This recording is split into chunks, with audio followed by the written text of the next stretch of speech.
Hola a todos, ¿qué tal? ¿Cómo están? Bienvenidos al nuevo capítulo de La Economía y otras cosas, el podcast del Club de Finanzas. El día de hoy estamos con Andrea Castañeda, con quien estoy muy entusiasmado de hablar porque ella es nuestra primera invitada. Y bueno, ella se desempeña como analista en gestión de patrimonio, es egresada de la Facultad de Administración de la San Marcos, egresada de Administración. ¿Cómo estás, Andrea? ¿Qué tal? Hola Dani, ¿qué tal? Muchas gracias por la presentación y muy contenta pues de ser la primera mujer invitada en este podcast. No, gracias a ti por darte el tiempo para poder conversar de tantos temas tan interesantes de ti, de lo que estás haciendo, y que creo que le van a servir mucho a los chicos que puedan ver este podcast, que puedan ver el video podcast, que puedan escucharlo, porque creo que de repente esto puede ser una opción para que ellos puedan optar, de repente especializarse en lo que tú trabajas actualmente o elegir también la carrera de administración. Claro que sí, esa es la idea de promover la cultura financiera y de quizás darle un view diferente sobre el mundo de las inversiones a la gente que aún no sabe de qué se trata o que si tiene alguna noción o idea, quizás el podcast pueda clarificarle mucho más las ideas, ¿no? Claro. Bien, espero que te sientas cómoda durante toda esta charla que vamos a tener y quería conversar justamente empezando por ti para que puedas comentarnos acerca del rol en el cual te encuentras trabajando actualmente y que puedas comentarnos un poco de cómo es que un administrador como tú, que ya eres egresada, llega a caer en el mundo de las inversiones como es que actualmente estás. Por favor, ¿podrías comentarnos esto con el objetivo también de que los chicos puedan entender un poco el punto de vista que estás viviendo ahora? Claro que sí. Bueno, para empezar, el camino no es nada sencillo, ¿no? Pero considero yo que la carrera de administración, al ser tan holística, pues te brinda muchas herramientas en distintos campos, ¿no? Campos como el marketing, recursos humanos, gestión como tal, y también en el sector financiero. Claramente, muchas veces no utilizamos todas estas herramientas al 100%, o no tenemos tanta afinidad con el mundo de las finanzas o este sector que no siempre es tan, digamos, seguido por los administradores, ¿no? En su mayoría siempre encuentras economistas. En mi caso, yo encontré afín a las finanzas porque siempre me han gustado a mí un poco los números. En realidad esa es la verdadera explicación, la base del que hoy por hoy está especializada en esto. Y en el camino fui conociendo gente ya egresada, gracias al Club de Finanzas, que poco a poco iban como que mostrándonos que las finanzas van más allá de calcular un flujo de caja o qué sé yo, de trabajar en algunos puntos en específico que siempre encasillan a los financieros, ¿no? Entonces, gracias a eso fue que fui descubriendo y de alguna manera fui marcando el camino para poder estar hoy por hoy en finanzas y no voy a negarte que sí, en finanzas es un poco más matemático que trabajar en un área administrativa como tal, pero sí la administración yo siento que te brinda muy buenas herramientas y es un excelente background para si quieres en algún momento gestionar portafolio, ¿no? Claro. Y cuéntame, tú actualmente estás trabajando en una family office. ¿Cómo es el negocio de esta empresa en el sector en el que se encuentra?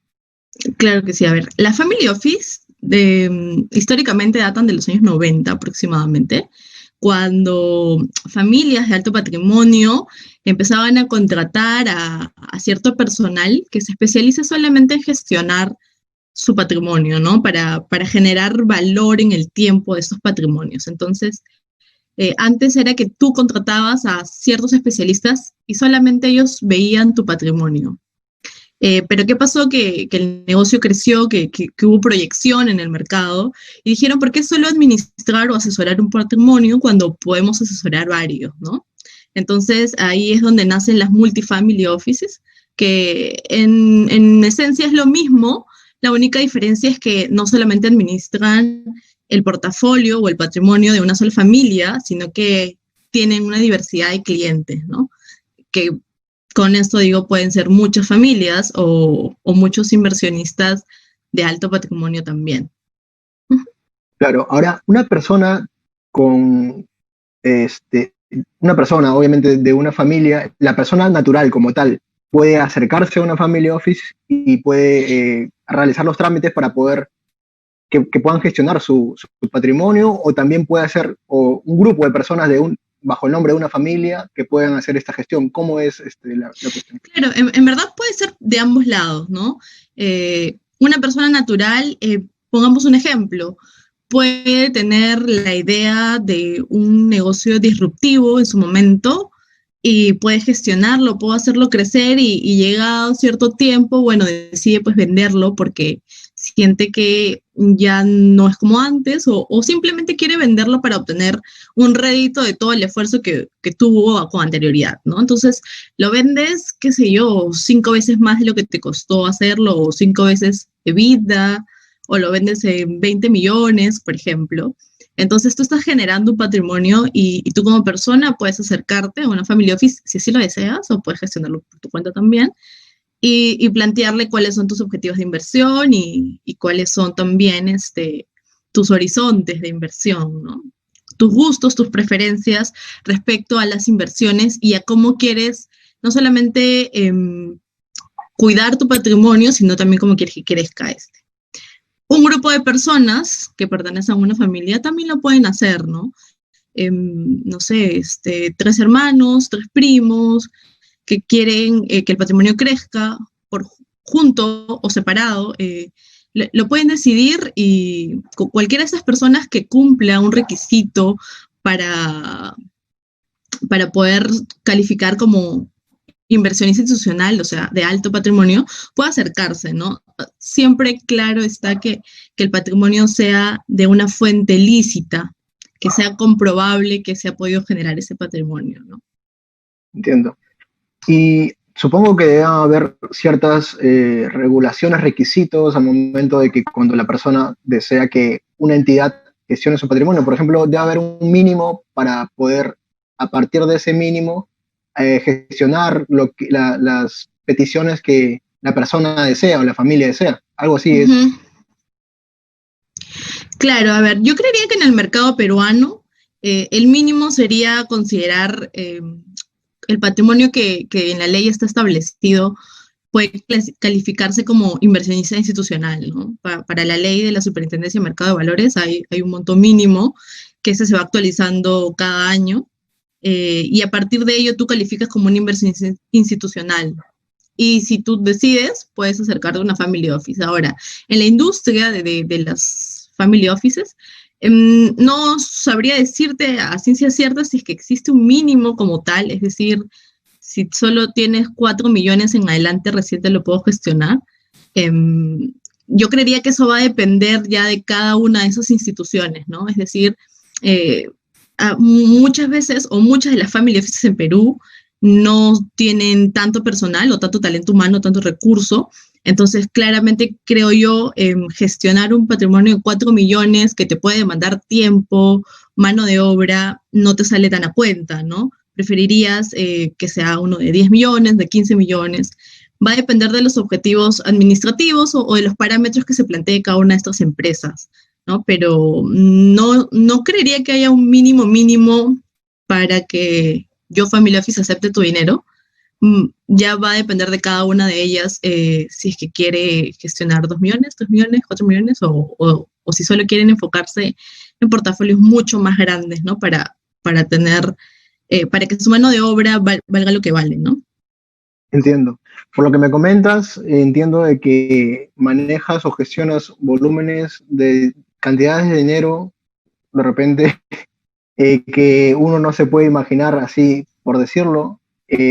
Coméntame justamente las actividades que tú realizas día a día, porque imagino que también debes, no sé, manejar cierta presión en base a la gestión del dinero de otras personas. ¿Podrías comentarme eso, tus actividades diarias y cómo es que las haces frente? Claro que sí. Para empezar a responder la pregunta, voy a hacer un comentario a tu presión. La presión más fuerte viene del lado de la confidencialidad, ¿no? Justamente estas personas son personas que en el mercado han desarrollado su patrimonio y que lo último que quieren es de que tú estés divulgando cuánto dinero tienen o en dónde lo tienen, ¿no? Esa es la presión muy, muy fuerte que tenemos en este mercado de tener la confidencialidad asegurada, si es posible, bajo 20 llaves, ¿no? Ahora, las actividades diarias que yo realizo son muy variadas, va a depender del requerimiento del cliente, o puede depender también de una situación del mercado, o puede depender de alguna estrategia que tenga yo basada en el portafolio que manejo, ¿no? Es decir, de repente el cliente se le presentó una situación de requerimiento de liquidez que él no había contemplado y te dice, necesito, por ejemplo, 10 millones depositados en mi cuenta el día de mañana. Entonces, tú tienes que ponerte a buscar cómo consigues esa liquidez con el portafolio que tienes manejado por él, ¿no? Qué sé yo, tienes que salir de posiciones, vas a tener que, ok, el cliente me pidió esto, levantar el teléfono y comenzar a vender si es que no tienes el suficiente cash, o te plantea una reestructuración del patrimonio que estás manejando como tal, ¿no? Un requerimiento de liquidez que surja así de la nada, que puede pasar como que no puede pasar. Otra cosa que podría pasar es que de repente hubo el COVID, la pandemia, todos los activos de un momento a otro cayeron, el portafolio ya no vale lo que valía el día anterior y esta pandemia te puede generar a ti una pérdida, es cierto, pero también puede ser una oportunidad porque el mercado se basa en ciclos económicos, ¿no? Todo lo que un día está arriba, después está abajo y viceversa. Entonces, que el mercado haya caído es una oportunidad de repente para salir de algunos instrumentos que a ti no te gustaban, pero que los tenías ahí y que habían generado mucha ganancia y ahora están en pérdida. Quizás es el momento ideal para venderlos y de repente comprar por ahí un instrumento que tú veas que tiene un gap de crecimiento muy, muy alto cuando ya la situación se mejore, ¿no? Y eso te puede plantear a ti un cambio de estrategia en el portafolio que manejas y es una actividad que o la puedes realizar a solicitud del cliente o si el cliente te ha dado la discreción necesaria, lo evalúas y dices, ok, hay que hacer esto ya, ¿no? Eso que acabas de comentar, disculpa que te interrumpa, eso que acabas de comentar me resulta interesante porque no solamente son solicitudes a petición del cliente que tú tienes que ejecutar, sino que también hay una especie de libertad para que tú ejerzas cierto criterio y que pueda incrementar el patrimonio de la persona. Por ejemplo, ¿no? Se me ocurre, si es que el cliente te dice, de aquí a una semana quisiera ver esto que está en 10.000, en 1 millón a 1,5 millones. Entonces tú esos 500.000 tienes que subirlos ya según las herramientas que tú tienes a disposición, ¿no? Algo así. Sí, exacto. Es básicamente eso, ¿no? Tratar de ayudarte con los instrumentos que tienes en el mercado y con las oportunidades que te pueden aparecer, lograr este rédito que el cliente te está pidiendo, en este caso, no sé, en una semana, por ejemplo, ¿no? Que no es tan sencillo como que en una semana te diga quiero ganar 500.000, pero si el cliente te dice algo, tienes que hacerlo, ¿no? Finalmente somos sus asesores y también tenemos la libertad de proponerle alguna oportunidad que veamos en el mercado, ¿no? Justamente si el cliente no lo ha pedido y si tampoco tenemos discreción sobre las inversiones, pues podemos claramente decirle, mira, en esta situación de pandemia la oportunidad que identificamos es esta. ¿Quieres tomar los riesgos? ¿Quieres asumirlo? ¿Quieres cambiar en algo? También existe la proactividad de nuestro lado de sugerir eso, ¿no? Antes de que el cliente nos diga, oye, ¿y ahora qué hago, no? O cómo afrento esto del COVID para que mi patrimonio no caiga tanto. También va de nuestro lado como que las sugerencias de poder tomar la oportunidad más que simplemente ver que el patrimonio va cayendo de a pocos. Y ahora, en algún momento conversamos y me comentaste de que para quienes, por ejemplo, no sé, yo, un simple mortal, que no distingue mucho entre qué es gestionar realmente un patrimonio y por ejemplo, invertir en bolsa. hay ciertas diferencias allí, y yo supongo que las tienes muy claras. No sé, ¿podrías comentarme acerca de ello? Claro, a ver, como yo te comenté, depende desde qué ángulo lo quieras ver, ¿no? Por como yo lo veo, pueden ser tan diferentes como puede ser uno la consecuencia del otro. ¿Y digamos, en qué se argumenta mi respuesta? Pues puede ser diferente en el sentido de que invertir en bolsa, si tus requerimientos o tus objetivos son de muy corto plazo, o generar solamente ganancias lo más pronto posible, invertir en bolsa terminaría siendo una suerte de tradeo o qué sé yo, de buscar tus ganancias en el mínimo tiempo posible, ¿no? Mal conocido como está en el mercado es timbiar, que no es eso, porque hay un análisis detrás, aún cuando inviertas en bolsa sin un objetivo más allá de largo plazo, hay un análisis que tienes que hacer detrás. Eh, o el otro punto, por como lo veo, es si tu objetivo es más de largo plazo y de generar una creación de valor en el tiempo, ¿no? Eh, Gestionar en este caso el portafolio requiere que tú busques instrumentos en los mercados financieros, que pueden ser mercados públicos o mercados privados, ¿no? Con mercados públicos me refiero a bolsas de valores, con mercados privados me refiero a ya más inversiones alternativas, que no necesariamente las puedes encontrar en una bolsa de valores, ¿no? Entonces, si tú lo ves por el lado de gestionar portafolios en un tema de más de largo plazo, claramente la consecuencia de esta gestión, lo que te va a traer a ti es que inviertas de todas maneras en bolsa, porque, como te digo, los instrumentos financieros que te van a ayudar a generar este valor o a gestionar tu cartera, los puedes encontrar tanto en la bolsa como en el mercado de inversiones alternativas.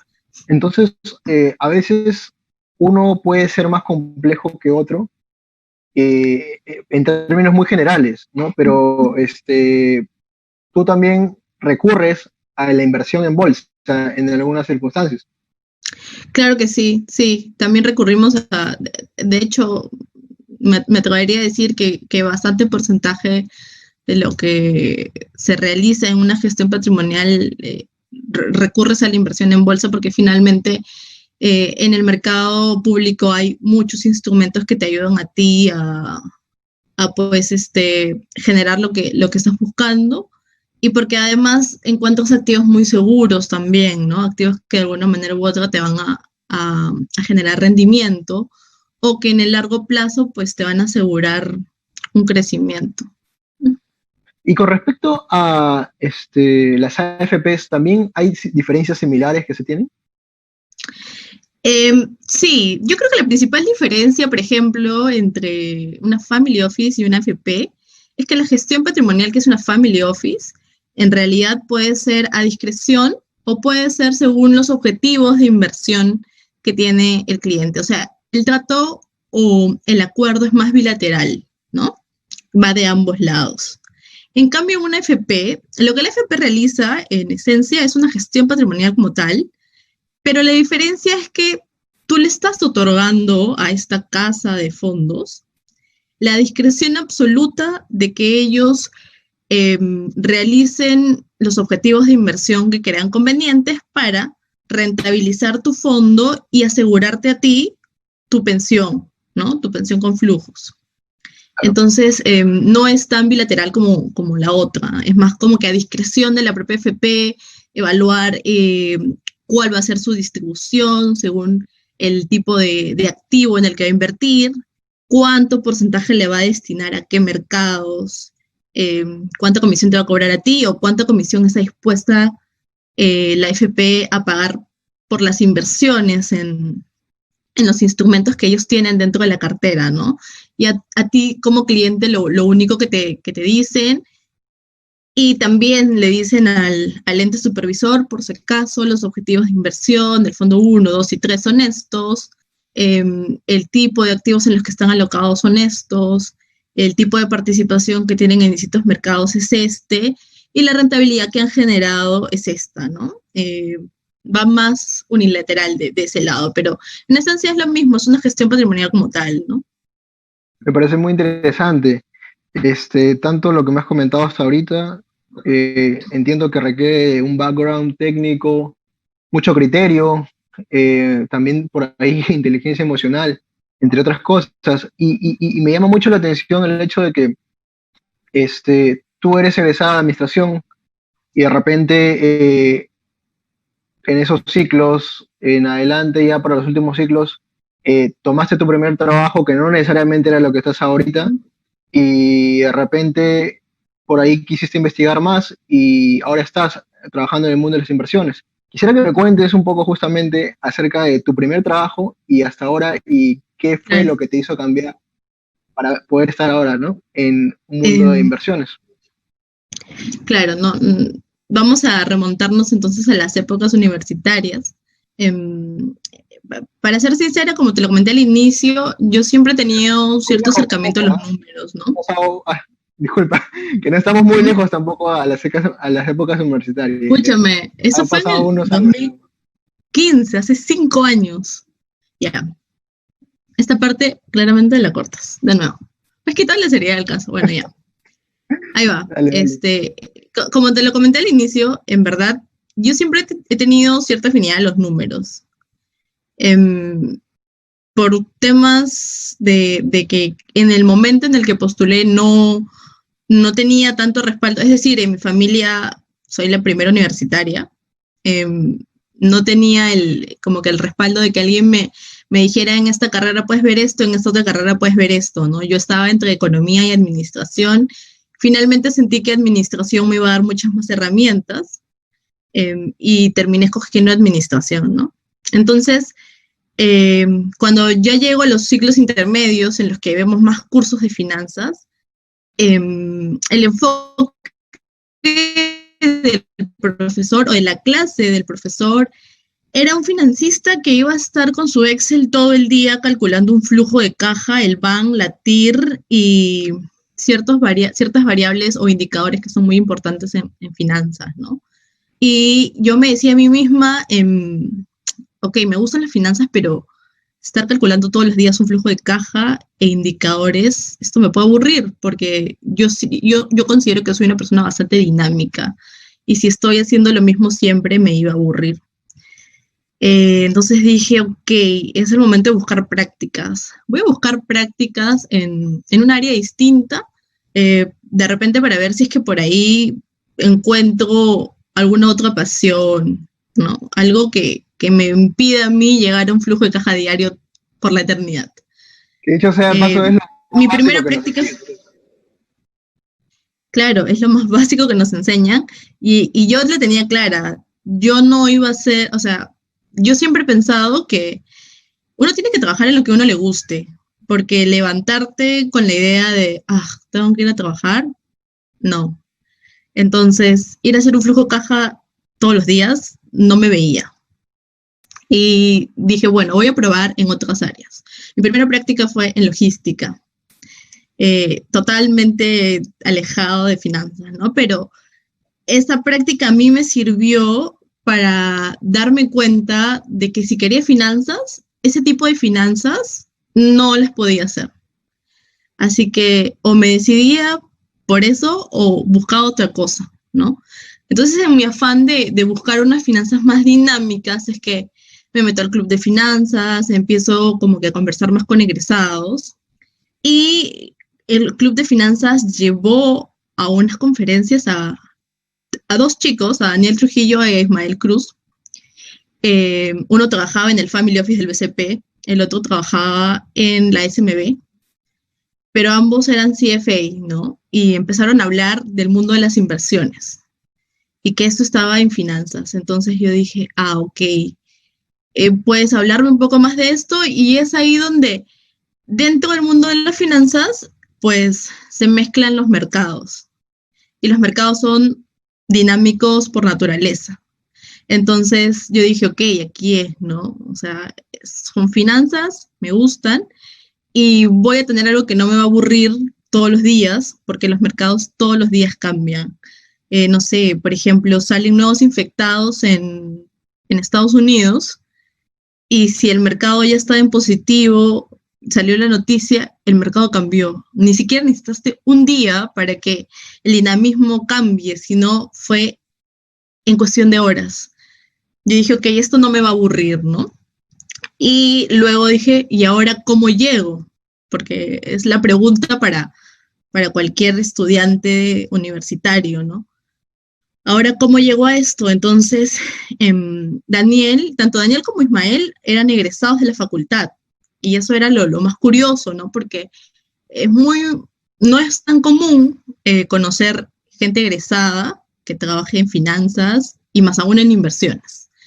Entonces, yo me pegué mucho a Daniel porque Daniel ya trabajaba en la Family Office, ¿no? Y le pregunté cuál era el camino o qué había hecho él de diferente para que yo pueda lograr lo mismo que él en menos tiempo, porque él, a diferencia de quizás de cómo empecé yo en mi carrera profesional, él empezó siendo cajero en el banco y de cajero terminó estando en la Family Office. Entonces, y para la edad que yo tenía, decía, ok, es mucho tiempo empezar desde cero para llegar hasta ahí, ¿no? Quería hacerlo quizás un poco más rápido o un poco más sencillo. Entonces Daniel me dijo, bueno, yo llevé el curso de extensión de la superintendencia y luego contactos y después el CFA y bueno, M aquí, ¿no? En el Family Office. Entonces yo dije, ok, eso tiene que ser lo que yo tengo que hacer para poder llegar a lo mismo. Y así fue como me enfoqué bastante en poder ingresar a ese curso de extensión. De hecho, lo llevé, te abre mucho las puertas, no solamente las puertas, sino la manera en cómo ves las finanzas, porque va más allá de la matemática financiera que tú ves en la universidad, y va mucho más allá de verlo como un simple trading en bolsa, ¿no? La gestión patrimonial es muy particular y a mí me gusta porque cada mundo o cada objetivo de inversión es totalmente diferente. Entonces tú tienes que estar, digamos, adecuándote a cada requerimiento. Y es muy particular, es muy curioso. Y luego, después del curso, estuve un tiempo trabajando en Enel, en el área de planeamiento financiero, donde básicamente lo que yo hacía era analizar cómo le iba a las empresas que manejaba Enel, a todas las empresas, tanto de generación como de distribución. Aprendí mucho a hacer una lectura correcta de mercado, en este caso un mercado específico, ¿no? El sector energía, pero aprendí muchísimo de ahí y también de que las finanzas pueden ser mucho más sofisticadas de lo que uno se imagina, ¿no? Enel es una empresa cuyas finanzas son bastante exquisitas, no voy a negarlo, y es curioso porque no pensarías que una empresa del sector energía quizás lleve las finanzas a ese nivel, ¿no? Aprendí mucho de muchos instrumentos de liquidez, porque claramente el negocio de Enel es un negocio que brinda a veces, tú puedes pagar hasta dentro de 2 meses antes de que te corten la luz, entonces muchas veces el negocio de Enel no tiene tanta liquidez y ellos tienen que buscar generar liquidez con esos flujos futuros que van a tener en algún momento, pero que de momento no lo tienen. Entonces aprendí mucho de titulizaciones, de cómo generar flujos en corto plazo.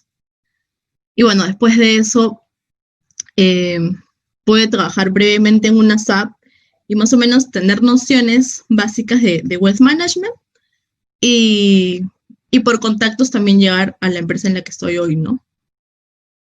Y ahora, justamente, ya que nos has comentado sobre los diferentes puestos en el que has estado, eh, ¿tú crees que ya hay un perfil, o me puedes comentar del perfil en el cual el estudiante tendría que trabajar para poder, si es que desea aspirar a un puesto de wealth management como el que tú comentas? ¿Hay algunas habilidades técnicas y blandas necesariamente que debería tener esta persona que desea insertarse laboralmente allí? Bueno, la habilidad básica e indispensable, que maneje inglés. En verdad es algo que va a generar una diferencia, yo diría, bastante notoria, ¿no? Lo segundo es de que les guste las finanzas que sepa de finanzas, ¿no? Y después, dentro de las habilidades técnicas, alguna certificación internacional, si la tienes, te ayuda muchísimo. Carreras afines, ¿no? Que no necesariamente pueden ser economía o administración, también hay ingeniería industrial, derecho, si estás especializado en derecho financiero, ¿no? Qué sé yo, ahora también hay carreras de finanzas, también, pero certificaciones internacionales, carreras afines, que sepas inglés, ayuda bastante, ¿no? Ayuda muchísimo. Los cursos de extensión, como el de la SMV o el del BCR, también te ayudan bastante. Te dan mucho perfil técnico, es verdad, pero también dentro de las habilidades blandas va a depender mucho de tu inteligencia emocional y de tu capacidad para mostrar que puedes gestionar o tienes el criterio para poder gestionar en general cosas, ¿no? Eso es lo único que te podría determinar a ti si después puedes gestionar o no un portafolio. Y bueno, creo Y que experiencia. Sí. Si tienes un poco de experiencia financiera, también te ayuda bastante. Genial. Creo que ya me lo comentaste ya, pero quisiera preguntarte qué cosas te agradan más de tu trabajo y qué cosas no tanto. A ver, dentro de las cosas que me agradan es que todos los días veo cosas diferentes. O sea, no hay ni un solo día en que yo vea algo repetido del día anterior. No, me gusta mucho no tener que estar viendo siempre lo mismo en el sentido como para aburrirme. Los análisis pueden variar de un día a otro y eso es bastante interesante. Yo me quedo con eso y el equipo de trabajo que tengo en la oficina en verdad también es buenísimo. Y la facilidad con la que tenemos de levantar la mano y decir, no sé esto, ¿me puedes enseñar?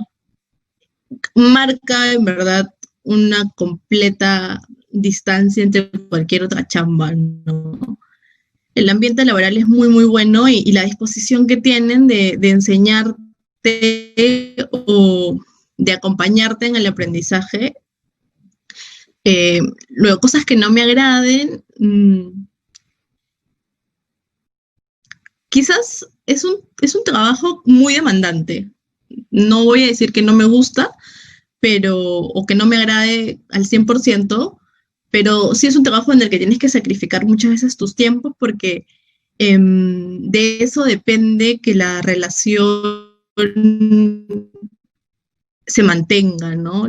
Al final del día, como es un negocio muy subjetivo porque se mide con la satisfacción de tu cliente y la satisfacción solo se va a medir valga la redundancia, ¿no? En la medida en que el cliente sienta que le estás asesorando de la mejor manera o que estás trabajando en los puntos que él te ha solicitado. Entonces, sí va a pasar en algún momento que el mismo requerimiento pueda demandarte más tiempo de lo normal y eso no distingue si hoy tienes que ir a celebrar tu cumpleaños o si es el cumpleaños de tu mamá, ¿no?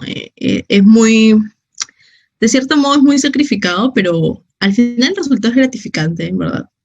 Puedo dar fe de eso porque en algún momento por ahí he visto tu estado de WhatsApp donde comentabas, tengo 20 solicitudes más y y me doy cuenta de que sí, o sea, todo lo que me comentas es muy concreto, ¿no? Es cierto en ese sentido. Sí, es que, sí. Como te decía, los requerimientos pueden variar tanto, o sea, pueden ser tan simples como necesito esto, o tan complejos como quiero estructurar esto. Entonces, eso sí te demanda a ti un análisis un poco más complejo y claramente toda atención o toda solicitud tiene dos partes. La parte que tú analices y la parte que tú presentes, ¿no? Porque no vas a ir con tu cliente con el Excel y decirle, oye, es esto, ¿no? No, tienes que hacerle una presentación, tiene que ser acorde, tienes que saber presentarla. Es bastante complejo, pero sí es gratificante. A mí me gusta, sí, y en verdad, si no me gustara, créeme que no estaría trabajando ahí, o me hubiera salido hace bastante tiempo, ¿no? Bueno, Ya que eres nuestra primera invitada, quisiera preguntarte, ¿qué opinión tienes sobre las mujeres y el entorno de las finanzas y más específico aún, el mundo en el que tú te encuentras? Em, Creo que justamente esos puntos o ese punto que he mencionado de que no agrade, eh, ocasiona quizás la diferencia en que haya pocas mujeres en este mercado, ¿no? En verdad no son tan comunes las mujeres en el sector de inversiones, somos muy pocas, pero creo que poco a poco esto va cambiando, en realidad cada vez, inclusive en mi oficina somos más mujeres. Eh, Sucede que el ritmo de trabajo sí es bastante desgastante, entonces no todas las mujeres, creo yo, por el tipo por ejemplo, ¿no? Imagínate una mamá trabajando en un mundo de inversiones, debe ser bastante complicado, digo yo, porque tienes que estar 100% al pendiente, en este caso particular, de tus clientes, de sus carteras, de que estén bien, de que si quieren algo o no quieren algo, si necesitan, qué están necesitando.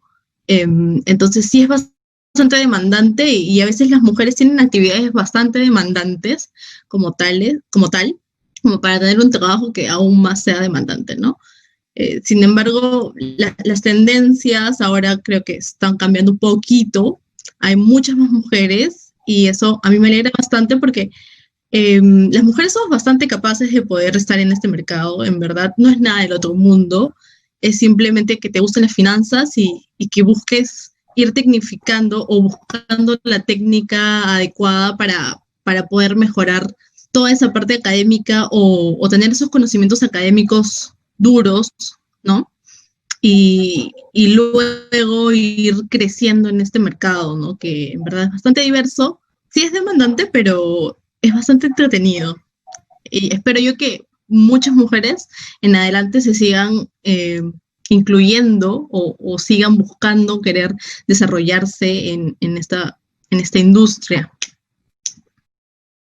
Y ya para terminar, ¿qué tips crees que les darías a aquellos chicos que están tratando de insertarse al mercado laboral y que actualmente están de repente en ciclos intermedios o ya ciclos finales y que no han tenido quizás su primer trabajo y que aspiran a algo de finanzas, pero tú sabes más que finanzas no solamente a pesar de ser una rama de economía, incluso es más amplio de lo que ellos pueden pensar, ¿no? Hay distintas cosas dentro de las finanzas en sí?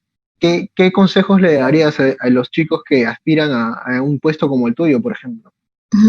Bueno, el consejo más básico es de que se eduquen bastante en este campo financiero, para que estén completamente seguros, por lo menos, de que en verdad sí es algo que les guste, ¿no? Es algo a lo que se quieran dedicar.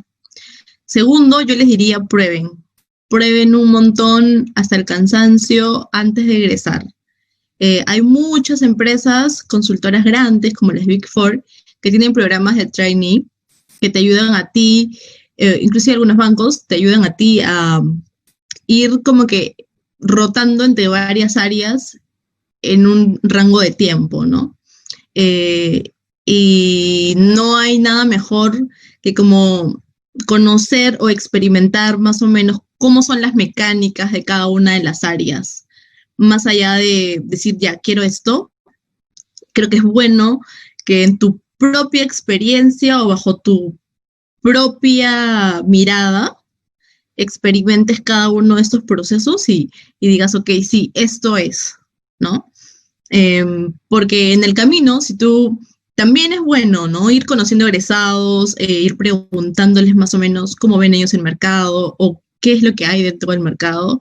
No hay por qué solamente cerrarse en las recomendaciones de alguien, sino creo que no hay nada como probar uno mismo antes de decir, ok, me recomendaron esto, voy a todo por esto y cuando llegues a eso, pues imagínate no te guste, todos tus esfuerzos van a ser en vano si finalmente tú, que eres el que va a trabajar, no te gusta, ¿no? Eh, y eso, en el camino vayan probando, vayan buscando, se eduquen, vayan viendo todas las maneras posibles de poder conseguir educarse más. Nunca hay un límite para esto, en verdad. siempre tienes que estar en constante capacitación.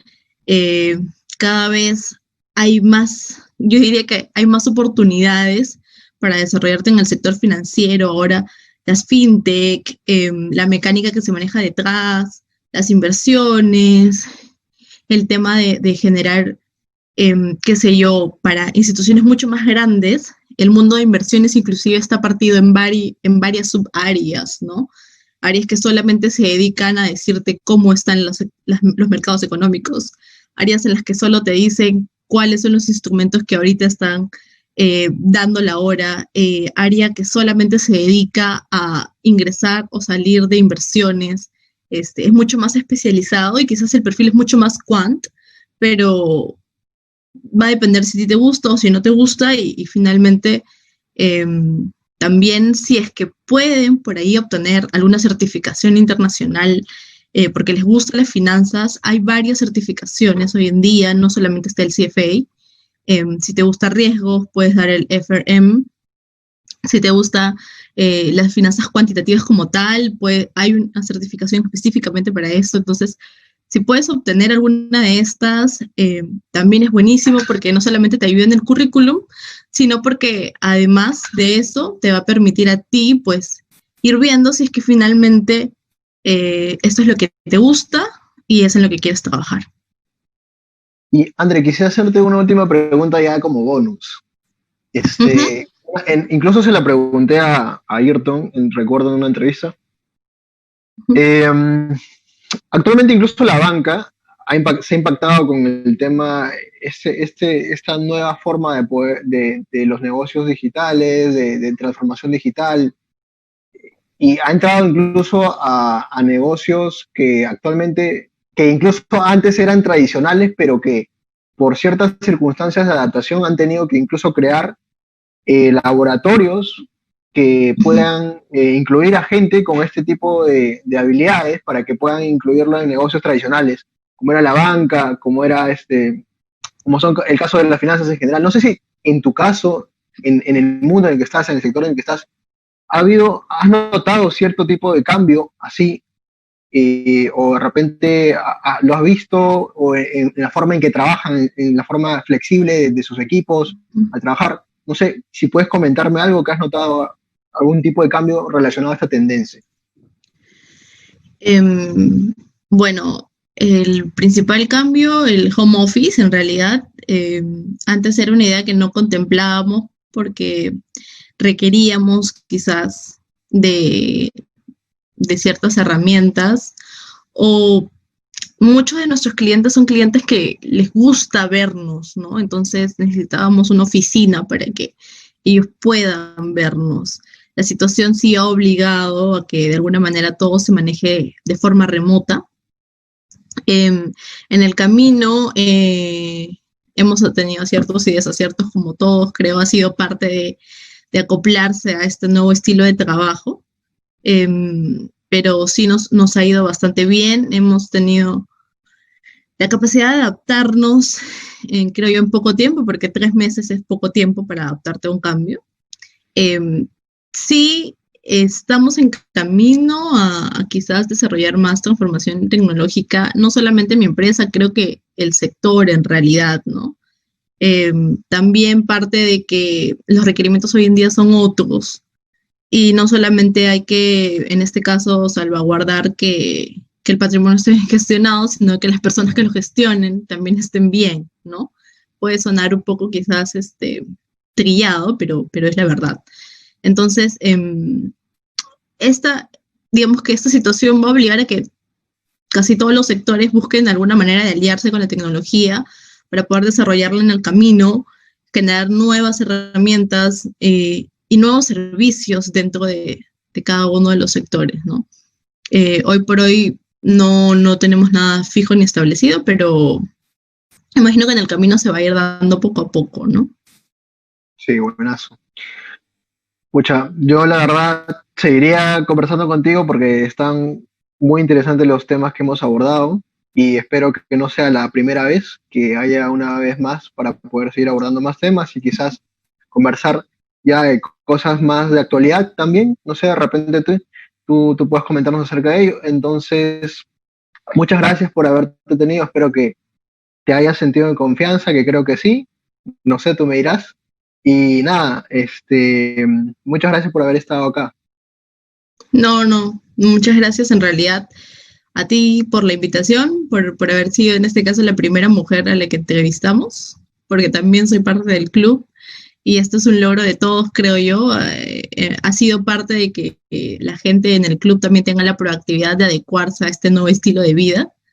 Ya de lado quedaron las conferencias, creo, presenciales y hay que buscar una manera de poder seguir logrando los objetivos que tenemos, ¿no? Que son difundir la cultura financiera y siempre ver un poco más allá de que no todo es como a veces solamente lo vemos en la universidad.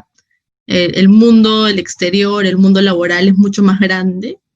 Es un monstruo en realidad y tú tienes que ir adecuándote en qué parte del monstruo vas a estar. Y finalmente, en la parte en la que tú estés tiene que ser la que más te guste, ¿no? Y en la que más te sientas cómoda o cómodo para que puedas desarrollarte tranquilamente y sin ningún inconveniente o en el camino no te vayas arrepintiendo y bueno, si lo haces, que sea en el momento indicado como para poder reinventarte y generar una nueva idea dentro de las actividades que quieres hacer. Listo, muchas gracias, Andrea. Ha sido Andrea Castañeda comentándonos un poco sobre el mundo de las inversiones, su experiencia y conocimientos. Muchas gracias por escuchar este podcast, por verlo también, espero que les haya sido útil.